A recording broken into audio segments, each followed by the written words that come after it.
மாண்புமிகு பேரவைத் தலைவர் அவர்களே,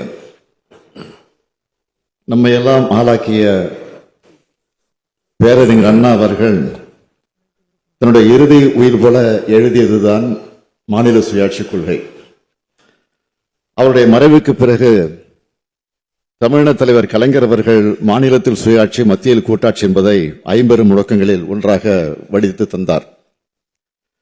அதனை முழுமுதல் கொள்கையாக ஏற்றுக்கொண்டுள்ள திராவிட முன்னேற்றக் கழக ஆட்சியானது தமிழ்நாட்டுக்கு மட்டுமல்ல, இந்தியாவின் அனைத்து மாநிலங்களுக்கும் சேர்த்து இந்திய ஒன்றியத்திற்கே வழிகாட்டும் மாபெரும் முன்னெடுப்பை செய்ய தொடங்கும் வரலாற்று முக்கியத்துவம் கொண்ட நாள் இந்த நாள். பேரறிஞர் அண்ணாவின் தம்பியாக தலைவர் கலைஞரின் உடன்பிறப்பாக ஒன்றிய மாநில உறவுகள் குறித்த உயர்நலக் குழுவின் அறிக்கையின் முதல் பகுதியை இம்மாமன்றத்தில் வைக்க இருக்கிறோம். ஒரு மாநிலமாக நம் மக்கள் காணும் கனவுகளை முழுமையாக நிறைவேற்றும் அளவிற்கு நம்மிடம் அதிகாரங்கள் இல்லை. ஏனென்றால் மாநில உரிமைகள் வழங்கும் ஓர் ஒன்றிய அரசு அமையவில்லை. இருக்கின்ற அதிகாரத்தை வைத்துக் கொண்டுதான் சமூக ரீதியில், கல்வியில், சுகாதாரத்தில், பொருளாதாரத்தில், உட்கட்டமைப்பு வசதிகளில் முன்னேறி வருகிறோம். நில உரிமை, நிதி உரிமை உள்ளிட்ட பல கோரிக்கைகளுக்கு நாம் இன்னமும் கடுமையாக போராட வேண்டிய சூழல்தான் உள்ளது. எனவே எல்லா அதிகாரமும் கொண்டவைகளாக மாநில அரசுகளை மாற்றும் வகையில் அரசியலமைப்பு சட்டத்தில் திருத்தம் கொண்டு வர முயற்சிக்கும் சட்ட முன்னெடுப்புகளை நாம் தொடங்கக்கூடிய நாள் தான் இன்றைய நாள்.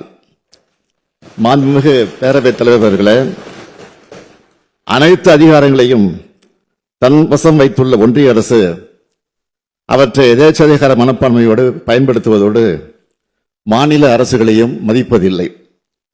எல்லாவற்றுக்கும் மாநில அரசுகள் ஒன்றிய அரசின் தயவை எதிர்பார்த்து காத்து கிடக்கின்றன.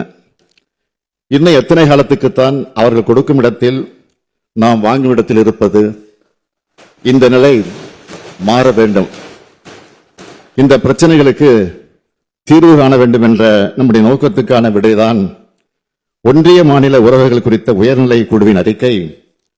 சுருக்கமாக சொன்னால், பூனைக்கு மணி கட்டியிருக்கிறோம். அனைத்து மாநிலங்களும் சுயாட்சியை பெற்றவையாக இருக்க வேண்டும். அனைத்து மாநிலங்களும் இணைந்து நடத்தும் கூட்டாட்சி அரசாக ஒன்றிய அரசு செயல்பட வேண்டும் என்ற நம்முடைய இந்த கொள்கைதான் மற்ற மாநிலங்களின் உள்ளத்துக்குள் இருக்கும், வெளியில் சொல்ல முடியாமல் தவிக்கும் கொள்கையாக இருக்கும். எனவே அனைத்து மொழிகள், இனங்கள், மதங்கள், பண்பாடுகள் உள்ளடக்கிய மாநிலங்களில் வாழும் மக்களை அவர்களது உரிமைகளோடு, உணர்வுகளோடு வாழ வைக்கும் உன்னதமான மாநில சுயாட்சி கொள்கையை அரசியல் எல்லைகளை கடந்து அனைவரும் தங்களது அரசியல் கொள்கையாக ஏற்றுக்கொள்ள வேண்டும் என்று இந்த மாமன்றத்தின் மூலம் நான் கேட்டுக்கொள்கிறேன்.